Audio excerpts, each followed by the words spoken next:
Welcome noobs to the top 10 games under $10 on Steam. Before we start this video, I'm letting you know that I'm keeping away from games that are more than 5 years old or haven't been updated recently. So don't spam this comment section with, "Oh my god, where's Half-Life 2, where's Portal, this guy doesn't know what he's talking about." Just don't do that, okay?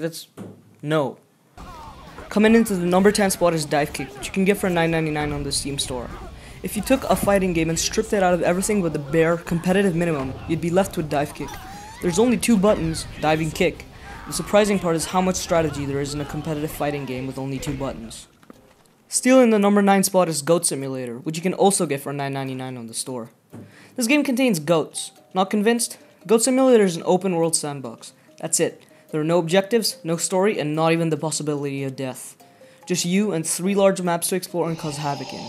Your goat is far from a normal goat, and he can run on walls, has an incredibly sticky tongue, and is incapable of death, despite being near explosion, falling down absurd heights, and a lot more.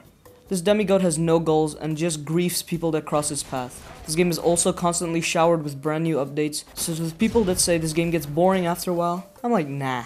You can kill stuff, and I like to kill stuff. Taking the number 8 spot is Hotline Miami, which you can also get for $9.99. Hotline Miami is a world where a voice calls you on the phone and tells you to kill people, and you kinda have to do it. Part action game, part puzzle, Hotline Miami has you quickly breaching rooms to murder all occupants inside. You'll rush in, you'll kill, you'll die, and you'll do it all over again. Hotline Miami makes you feel a bit wrong, but it's tons of fun. Taking the number 7 spot is Five Nights at Freddy's, the 4th edition, which you can get for $7.99. I can't tell you much about this game because I've only played it once, and I know I won't play it ever again. All I know is that you're this kid who lives in some haunted house and looks around the house for some reason, and there are some creepy teddy bear toys that come after you at night, and you're meant to survive and stuff, but in the end you just get jump scares and end up not sleeping at night. At least that's how it is for me, even though every 10-year-old seems to handle this fucking game. This game comes at number 6. This is the kind of game where you actually have to pull out a piece of paper and draw some diagrams. It's a great puzzle platformer with an excellent visual hook. The 3D world is always presented in 2D, and you have to rotate your perspective to see around structures. The game is full of hidden messages and cryptic secrets. You'll be mining new stuff in the game for a long, long time. And at number 5 we have Beseige, which you can get for $6.99 on the store. Beseige is a physics-based building game in which you construct medieval siege engines and lay waste to immense fortresses and peaceful hamlets. Build a machine which can crush windmills, wipe out battalions of brave soldiers, and transport valuable resources, defending your creation against cannons, archers, and a lot more. Orcs Must Die comes into the number 4 spot. You can get this game for $9.99. Somewhere in between the third-person action game and a tower defense is Orcs Must Die. You're a lone war mage trying to protect a series of fortresses against a growing orc army. Shoot them, stab them, kill them, burn them, trap them, do whatever you want with them. Just keep them away from your fortress core.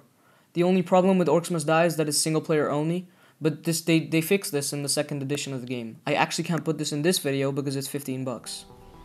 And at number 3 we have FTL, Faster Than Light, which you can get for $9.99, or as I like to call it, A Million Ways to Die. In this spaceship simulation, you have to get your crew from one end of the galaxy to the other. Every run is different. Maybe you'll die from a pirate attack in a gas cloud. Perhaps the cause of death is a rampant fire in your ship. Maybe you just lost a lone engineer and there's no one left to repair things.